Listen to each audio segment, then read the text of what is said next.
여러분은 신구약 성경에 등장하는 수많은 믿음의 사람들 중에서 혹시 개인적으로 좋아하는 인물이 있습니까? 예수님을 제외하고 개인적으로 닮고 싶고 본받고 싶고 그래서 그의 삶을 배우고 싶은 믿음의 사람이 있으신지요? 창세기 5장에 보면 365세를 살면서 하나님과 동행했던 에녹을 소개하고 이어서 수많은 믿음의 사람들이 등장합니다. 믿음의 조상 아브라함, 이스라엘의 12지파를 낳은 야곱, 노예에서 애굽의 총리가 된 꿈꾸는 사람 요셉, 히브리 민족을 애굽에서 구출해낸 모세, 가나안 땅을 정복한 여호수아와 갈렙, 성군 다윗과 솔로몬, 신약에서도 사도 바울과 베드로가 있습니다. 이 이외에도 하나님께 쓰임받은 믿음의 사람들이 셀 수 없을 만큼 성경에는 많이 등장합니다. 그 중에서 여러분이 좋아하고 본받고 싶은 사람이 있으신지요? 다 본받고 싶고 다 중요한 인물이지만 제 개인적으로는 다윗만큼 중요한 인물은 없다고 생각합니다. 그래서 누군가가 저에게 성경 인물들 중에서 예수님 다음으로 중요한 인물이 누구냐고 묻는다면 저는 주저하지 않고 다윗이라고 말씀드리겠습니다. 믿음의 조상 아브라함보다 모세보다 그리고 예수님의 수제자 베드로와 27권의 신약 성경 중에서 13권을 기록한 사도 바울보다도 다윗이 단연 중요한 이유는 무엇일까? 저는 두 가지 이유 때문에 중요하다고 생각합니다. 첫째는 다윗은 메시아의 조상이며 모형이기 때문입니다. 다윗 이외에도 메시아의 조상이 많이 있고 사실 다윗 왕과 전체가 다 메시아의 조상입니다. 그러나 다윗은 더 특별한 의미에서 메시아의 조상입니다. 그래서 성경은 장차 오실 메시아, 앞으로 올 구세주는 제2의 다윗이 될 것이고 다윗보다 더 큰 왕으로 오실 것이라고 예언하고 있습니다. 메시아가 다윗의 모습으로 올 것이라고 하는 뜻입니다. 다윗은 구약의 인물이지만 우리는 그를 통해서 메시아의 모습을 볼 수 있습니다. 그래서 다윗은 매우 중요한 인물입니다. 두 번째 이유는 성경에서 다윗의 삶과 인격이 매우 세밀한 부분에까지 깊이 묘사되고 있어서 우리에게 믿음의 본을 아주 구체적으로 보여주기 있기 때문에 중요합니다. 창세기 5장에는 에녹에 대해서 매우 간단하게 이렇게 한 문장으로 묘사하고 있습니다. 에녹이 하나님과 동행하더니 하나님이 그를 데려가심으로 세상에 있지 아니하였더라. 에녹이 하나님과 동행했다는 이 한 문장으로 에녹이 위대한 인물임을 알 수 있지만 이 짧은 구절을 통해서 우리가 에녹에 대해서 무엇을 더 알 수 있고 더 배울 수 있겠습니까? 성경적 근거가 없기 때문에. 그래서 에녹에 대하여 여러 가지 말하는 것은 사실은 그렇게 신빙성이 없습니다. 성경이 말하고 있지 않기 때문에. 반면에 다윗은 성경 속에서 예수님 다음으로 많은 지면이 할애된 인물입니다. 사무엘 상하를 읽고 역대상을 읽으면서 다윗이 어떠한 인물인지 그의 전 생애를 우리는 구체적으로 관찰할 수 있습니다. 그뿐만 아니라 다윗은 많은 시편을 남겼습니다. 150편의 시편 중에서 거의 직간접적으로 다윗이 쓴 시편이 절반 정도 됩니다. 다윗이 쓴 시편에서 우리는 하나님을 향한 그의 신앙은 물론이고 희로애락의 모든 삶 속에서 고뇌하면서 하나님 앞에 서 있는 인간의 실존을 보게 되고 더 나아가 원초적인 인간의 깊은 내면을 들여다볼 수 있습니다. 그래서 우리는 다윗을 겉으로만 보고 아는 것이 아니고 그의 속마음과 그의 생각과 심지어 세밀한 그의 감정의 상태까지 우리는 읽을 수 있습니다. 그러나 성경은 다윗을 결코 미화하지 않습니다. 우리가 잘 아는 대로 햇사람 우리아를 전쟁에 내보내서 죽이고 그의 아내 밧세바를 강탈하는 가장 끔찍한 그의 범죄까지, 그의 치부까지 그대로 다 성경은 기록하고 있습니다. 이와 같이 다윗은 우리에게 하나님 앞에 서 있는 인간의 실상을 낱낱이 보여준다는 점에서 우리가 그의 삶과 이야기를 깊이 살펴볼 필요가 있는 매우 중요한 인물임에 틀림없습니다. 사도행전 13장 22절 말씀에 따르면 하나님께서 다윗의 일생을 이렇게 평가하셨습니다. 내가 이새의 아들 다윗을 만나니 내 마음에 맞는 사람이라 내 뜻을 다 이루리라. 하나님께서 다윗의 일생을 어떻게 평가하셨습니까? 내 마음에 맞는 사람이라. 신구약 성경 66권 중에서 수많은 믿음의 사람들, 하나님께 쓰임받은 사람들이 등장하지만 내 마음에 맞는 사람이라고 인정받은 사람은 오직 다윗 한 사람밖에 없습니다.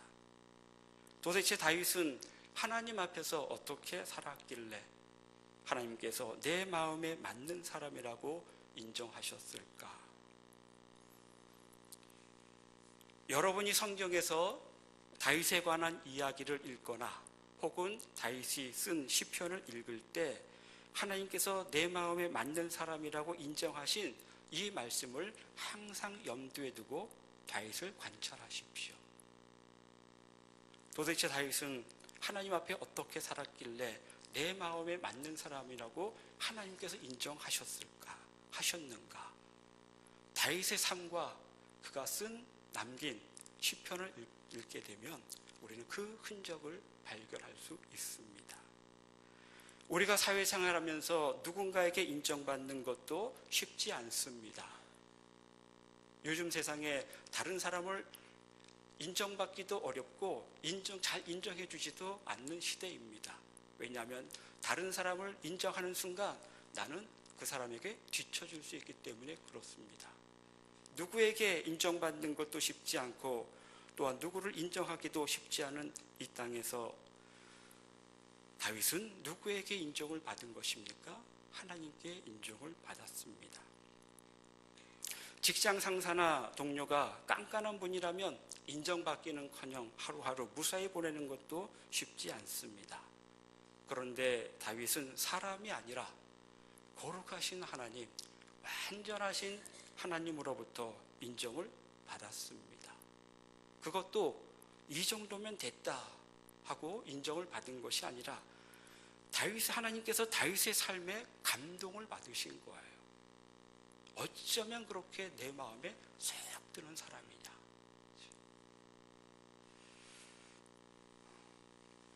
오늘 본문의 시편 27편도 다윗이 지은 시입니다. 그것도 다윗의 생애 가운데서 가장 큰 위기를 만났을 때 지은 시로 알려져 있습니다. 오늘 본문 말씀을 통해서 다윗이 내 마음에 맞는 사람이라고 하나님께 인정받게 된 이유 몇 가지를 상고하려고 합니다. 그리고 그 이유를 우리도 마음에 깊이 잘 새겨서 다윗처럼 살음으로 우리도 다윗처럼 하나님께 내 마음에 맞는 사람이라고 인정받는 삶을 살았으면 좋겠습니다. 먼저 다윗이 하나님께 인정받은 첫 번째 이유는 무엇입니까? 오늘 보면 1절은 이렇게 증거합니다. 여호와는 나의 위치요 나의 구원이시니 내가 누구를 두려워하리요. 여호와는 내 생명의 능력이시니 내가 누구를 무서워하리요. 1절 속에서 다윗은 지금 하나님을 어떤 분이라고 고백하고 있습니까? 세 가지를 고백하고 있죠. 여호와는 나의 빛이시다. 여호와는 나의 구원이시다. 여호와는 내 생명의 능력이시다. 지금 다윗은 어떠한 상황에 있습니까? 어떤 환경에 있습니까? 학자들의 연구에 따르면 다윗이 가장 인생에 있어서 위기의 때, 그리고 가장 위험한 때, 그 상황 속에서 다윗이 고백하고 있는 것입니다. 하나님의 마음에 맞는 사람이 되기 위해서는 신앙 고백이 분명해야 합니다. 하나님에 대한 신앙 고백이 명료해야 되고 분명해야 합니다. 우리가 일상에서 쓰는 말을 자주 무의식적으로 쓰는 말이 있습니다. 맛있는 것 같아요. 좋은 것 같아요. 같아요. 맛있는 음식을 먹고도 음식 맛이 어떻습니까? 물어보면 맛있습니다. 이렇게 대답하지 않아요. 맛있는 것 같아요.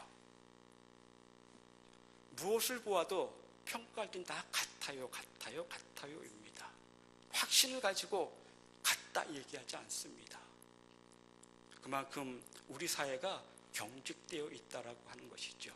무언가 내가 확신 있게 말하면 그 순간 그 사람은 나는 누군가의 적이 되고 적을 만들기 때문에 정체성을 모호하게 하는 것입니다.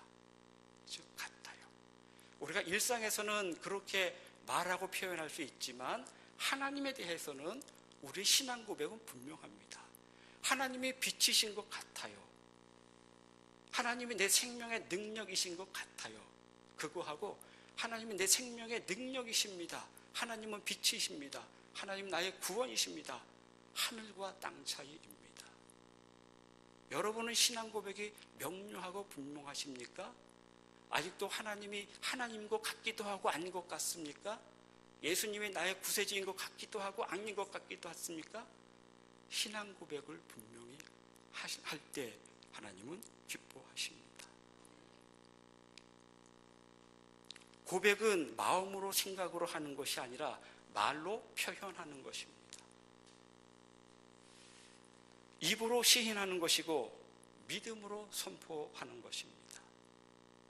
하나님의 약속을 믿음으로 취하고 선포할 때 그 약속은 우리의 삶 속에 실상이 됩니다. 그래서 믿음은 바라는 것들의 실상이라고 말하지고 있지 않습니까?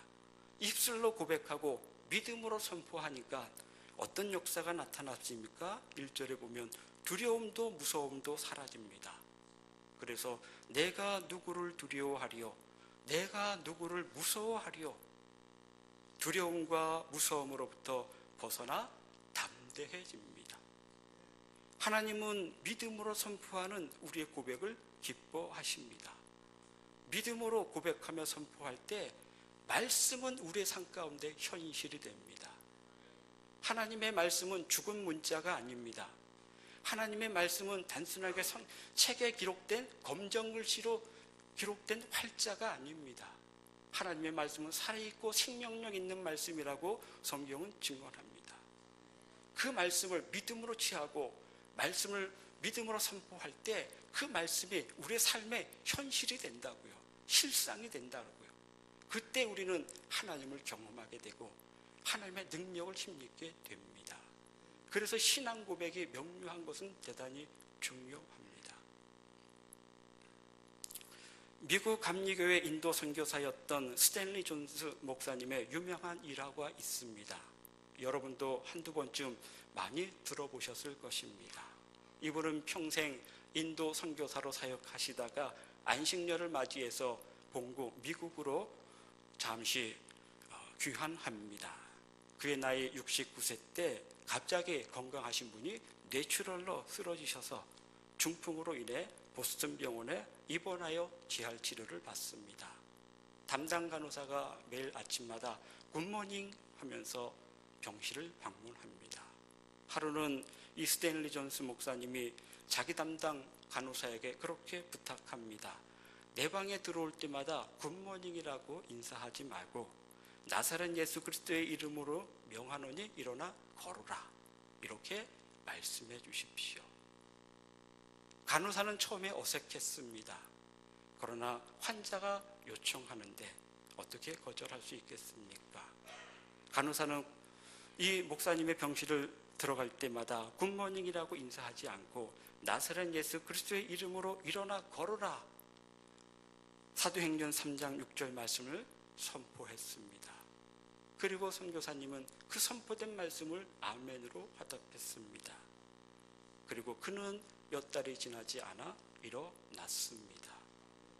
말씀을 선포하고 믿음으로 선포할 때 말씀이 실제가 됩니다. 그리고 목사님은 다시 인도로 돌아가셔서 그 후에 20년 동안 선교사로 사역하시다가 89살에 소천되어서 지금 인도에 묻혀 있습니다. 이때 받은 은혜를 책으로 냈는데 하나님의 긍정이라는 책입니다. The Divine Yes라고 하는 책이죠. 하나님의 말씀을 믿음으로 취하고 말씀을 고백하며 선포할 때 말씀이 실제가 된 아주 좋은 예화로서 많이 강대상에서 전해지고 있습니다. 하나님은 신앙 고백에 명료하고 확신할 때 하나님은 기뻐하십니다. 두 번째, 다윗이 하나님의 맞는 사람이라고 평가받은 두 번째 오늘 본문 속에서의 이유는 다윗은 어떤 환경에서도 하나님을 신뢰했습니다. 군대가 진치고 에워싸지만 조금도 두려워하지 않았습니다. 지금 오늘 본문을 통해서 보면 다윗 주변에는 악인들이 있고 대적들이 있습니다. 군대가 있습니다. 원수들이 있습니다. 이들이 에워싸고 있습니다. 생명의 위협을 느끼는 절박한 위기 상황이지만 오히려 다윗은 태어났다고 고백합니다. 오늘 본문 2절과 3절입니다. 악인들이 내 살을 먹으려고 내게로 왔으나 나의 대적들, 나의 원수들인 그들은 실족하여 넘어졌도다. 군대가 나를 대적하여 진칠지라도 내 마음이 두렵지 아니하며 전쟁에 일어나 나를 치려 할지라도 내가 여전히 태연하리로다. 태연하리로다 라고 하는 것은 평안이다. 태연과 평안은 같은 말입니다. 다윗이 이렇게 생명의 위협을 느끼는 절박한 위기 상황 속에서도 평정심을 잃지 않고 평안을 누릴 수 있었던 이유가 무엇입니까?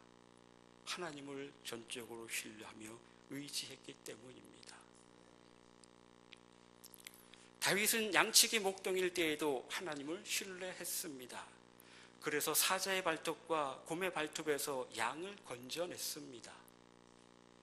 거인 골리앗 앞에 설 때도, 사울의 집요한 추격으로 생명의 위협을 당할 때도, 왕궁에 있을 때도, 심지어 밧세바를 범한 후에도 다윗은 하나님을 신뢰했습니다.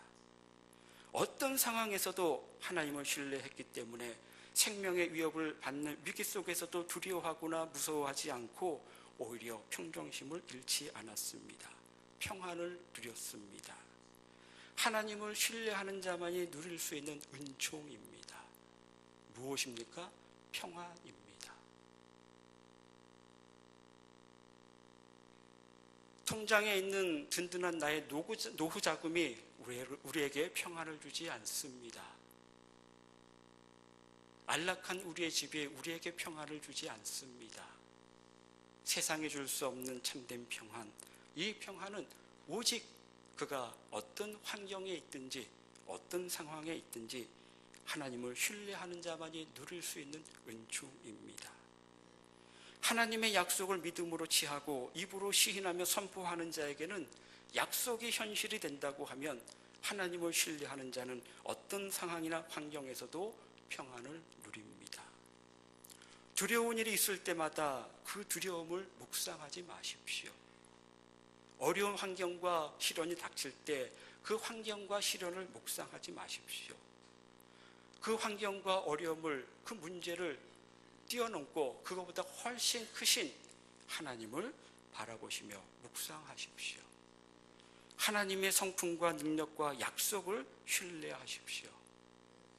하나님은 위기와 고난 속에서 우리를 더 강한 사람으로 만드는 것이 아니라 하나님을 더 의지하는 사람으로 만들어 가십니다. 내가 능력 있게 문제를 헤쳐나가는 사람도 하나님 기뻐하시지만 더 기뻐하시는 사람은 그 문제 앞에서 철저하게 하나님을 신뢰하고 의지하는 사람을 하나님은 더 기뻐하십니다. 어떤 시련 속에서도 끝까지 하나님을 신뢰하고 하나님만 의지하는 사람을 하나님은 기뻐하십니다. 셋째, 다윗은 시련과 위기 속에서도 하나님의 임재를 사모했습니다. 가장 중요한 요건입니다. 하나님께서 내 마음에 맞는 사람이다 라고 평가하신 가장 중요한 이유. 다윗은 어떤 상황에서도 그는 하나님의 임재를 사모했습니다. 문제에서 벗어나고 문제를 해결하는 것이 다윗의 1차적인 관심이 아니었습니다. 일반적으로 많은 사람들은, 저도 그렇습니다, 어려움을 당하고 시련을 당하고 문제가 닥치면 제일 먼저 어떻게 하면 이 문제를 해결할 것인가, 어떻게 하면 이 난관을 헤쳐나갈 것인가에 집중합니다. 물론 우리가 그걸 집중하고 모색해야 되죠. 그러나 더 중요한 것은 그럼에도 불구하고 그 속에서 가장 우리가 관심을 둬야 할 것은 하나님이시라고 하는 사실, 하나님의 임재라고 하는 사실입니다. 다윗의 관심은 오직 하나님께 있었습니다. 그래서 다윗은 이렇게 고백합니다. 4절과 5절입니다. 내가 여호와께 바라는 한 가지 일, 그것을 구하리니 곧 내가 내 평생에 여호와의 집에 살면서 여호와의 아름다움을 바라보며 그의 성전에서 사모하는 그것이라. 여호와께서 환난 날에 나를 그의 초막에 비밀히 지키시고 그의 장막 은밀한 곳에 나를 숨기시며 높은 바위 위에 두시리로다. 4절에 보면 다윗이 어떻게 고백합니까? 내가 여호와께 바라는 한 가지 일, 그것을 구하리니. 다윗이 지금 어떤 상황에 있습니까? 평안한 상황이 아닙니다. 절대적 위기 상황에 있는데 당연히 그 위기를 헤쳐나갈 방안을 강구해야 하고 전쟁에서 승리할 묘안을 짜내야 됩니다. 그런데 다윗의 관심은 그게 아니었습니다. 그래서 그가 고백하지요. 내가 여호와께 바라는 한 가지 일, 그것을 구하겠다. 그것이 무엇입니까? 여호와의 집에 살면서 여호와의 아름다움을 바라보는 것. 내가 여호와께 바라는 한 가지 일이란 다윗의 관심을 말하고 있는 것입니다. 여호와의 집이란 무엇입니까? 건물, 성전, 그것이 여호와의 집이 아니고 지금 다윗이 고백하는 여호와의 집이라고 하는 것은 하나님을 집으로 비유해서 표현하고 있는 거예요. 하나님 안에 거하기를, 하나님과 동행하기를, 하나님과 함께 하기를, 그것이 다윗이 바라는 단 한 가지의 일이었습니다. 이 전쟁 속에서도, 생명의 위협을 당하는 속에서도 다윗이 구하는 것은 그것이었습니다. 하나님의 임재 안에 거하고 하나님과 동행하고 하나님과 함께 있기를 원하는 것. 그러면서 나와 함께 하시는 그 하나님의 그 아름다운 성품을 바라보는 것. 그러면서 그분을 찬양하는 것. 그것이 다윗이 바라는, 평생에 바라는 단 한 가지의 일이었습니다. 하나님 임재 안에서 날마다 하나님과 교통하는 것. 그것이 다윗이 여호와께 바라는 단 한 가지 일이었습니다. 하나님 안에 거하면서 하나님과 동행하는 것이 다윗이 원하는 것이었지요. 여기가 천국 아닙니까? 천국은 우리가 죽어서 가는 곳만이 천국이 아니라 하나님과 동행하며 사는 곳, 하나님의 임재가 있는 것, 하나님 안에 거하는 삶, 거기가 바로 천국입니다. 여러분들은 그런 의미에서 다 그리스도를 믿음으로 천국에 갈 사람들이지만 이 땅에서 천국을 누리며 살고 계십니까? 죽어서만 천국에 가려고 하지 마시고 이 땅에서 약속하신 하나님의 나라를 누리십시오. 그 나라는 하나님과 동행하는 곳이, 내가 하나님의 임재 안에 있는 곳이 바로 천국입니다. 그래서 찬송가 495장 3절 가사에 이런 가사가 있지 않습니까? 높은 산이 거친들이 초막이나 궁궐이나 내 주 예수 모신 곳이 그 어디나 하늘나라. 그리스도를 모신 곳이라고 하면 그의 상황과 장소와 구별 없이 거기가 하나님의 나라라고 말합니다.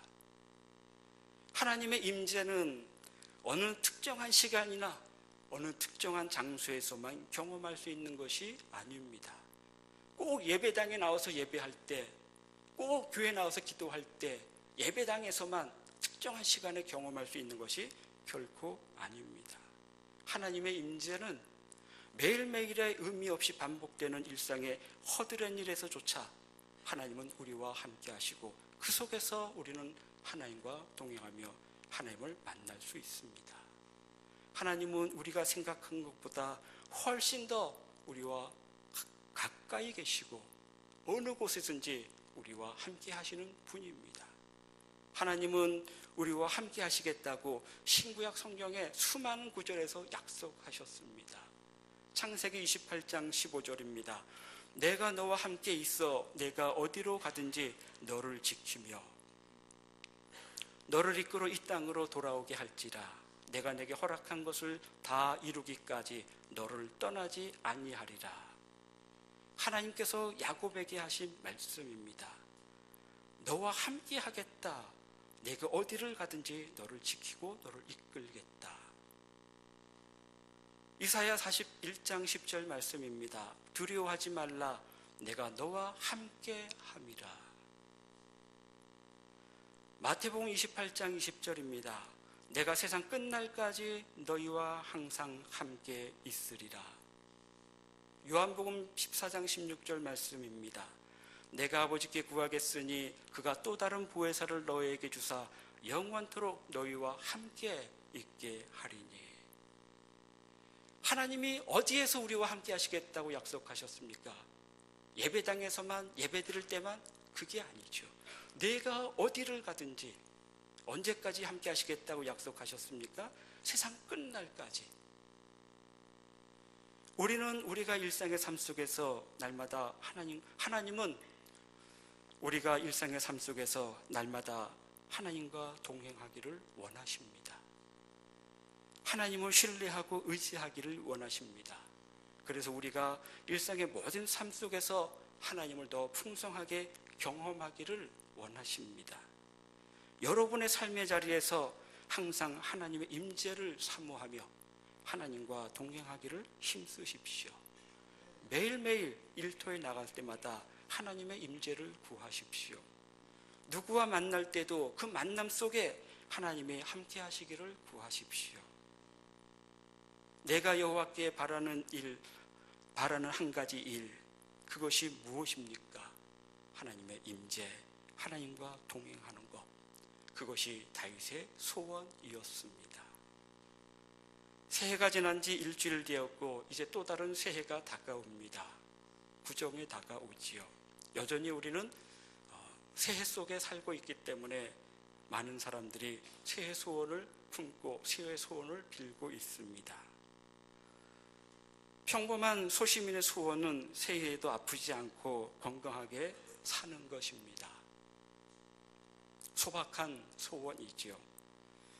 가족의 건강을 바라는 소박한 소망이 잘못된 것은 결코 아닙니다. 지극히 당연한 것입니다. 저와 제 아내와 우리 아들이, 저희 부모님들이 올 한 해 동안 아프지 않고 건강하게 사셨으면 좋겠습니다. 저의 바람입니다. 그러나 성도에게는 궁극적인 소원을 품어야 합니다. 예수 믿는 우리의 가장 큰 소원이 무엇입니까? 하나님의 마음에 쏙 드는 사람, 하나님의 마음에 맞는 사람이 되는 것 아닙니까? 하나님을 기뻐하고 하나님의 기쁨이 되는 것이 우리의 마땅한 소원이 되어야 되지 않겠습니까? 정말로 하나님이 나로 인해 기뻐하고 즐거워하고 자랑할 수 있는 그런 존재가 되는 것이 저와 여러분의 가장 큰 소원이 되기를 원합니다. 하나님과 동행하는 것이 우리의 소원이 되려면 마음만으로, 생각만으로 되는 것이 결코 아닙니다. 우리의 삶이 하나님과 함께하는 그런 마음이 있다라고 하면 실제로 우리의 삶을 하나님과 함께하는 것에 최우선순위로 두셔야 됩니다. 마음만으로 되지 않습니다. 우선순위를 바꾸셔야 됩니다. 그래야지 소원이 됩니다. 하나님은 3등입니다 라고 하는 글이 있습니다. 몇 주 전에 제가 수요 기도회 때 설교하면서 소개한 적이 있는데 이 시간 다시 한번 소개하고 싶습니다. 제목은 하나님은 3등입니다. 한번 잘 경청하십시오. 하나님은 3등입니다. 1등은 하고 싶은 일, 2등은 해야 하는 일, 3등은 하나님 만나는 일. 하고 싶은 일 다 하고 해야 할 일 다 마치고 그 후에 여유가 있으면 하나님을 만나줍니다. 하나님은 3등입니다. 어려운 일이 생길 때도 하나님은 3등입니다. 내 힘으로 한번 해보고 그래도 안 되면 가까이 있는 사람에게 도와달라고 하고 그나마도 안 될 때 하나님을 부릅니다. 하나님은 3등입니다. 거리에서도 하나님은 3등입니다. 내가 가장 가까이 있는 것은 내게 가장 가까이 있는 것은 나 자신, 그 다음은 내 마음을 알아주는 사람, 그 다음에야 저 멀리 계신 하나님이십니다. 하나님은 3등입니다. 그런데 하나님께 나는 1등입니다. 무슨 일이 있어도 내가 부르기만 하면 도와주십니다. 내가 괴로울 때는 만사 제쳐놓고 달려오십니다. 아무도 내 곁에 없다는 생각이 들 때는 홀로 내 곁에 오셔서 나를 위로해 주십니다. 나는 하나님께 언제나 1등입니다. 나도 하나님을 1등으로 생각했으면 좋겠습니다. 만사를 제쳐놓고 만나고 작은 고비 때마다 손을 꼭 붙잡은 내게 1등으로 가까이 계신 하나님이셨으면 좋겠습니다. 내게 1등이신 하나님을 나도 1등으로 모시고 싶습니다. 하나님을 1등으로 모시며 사는 것, 이것이 평생 우리의 소원이면 좋겠습니다. 그리고 이것은 다윗의 소원이었습니다. 우리가 여호와께 바라는 단 한 가지 일, 그것이 하나님을 우리의 삶의 1등으로 모시는 삶이 되었으면 좋겠습니다.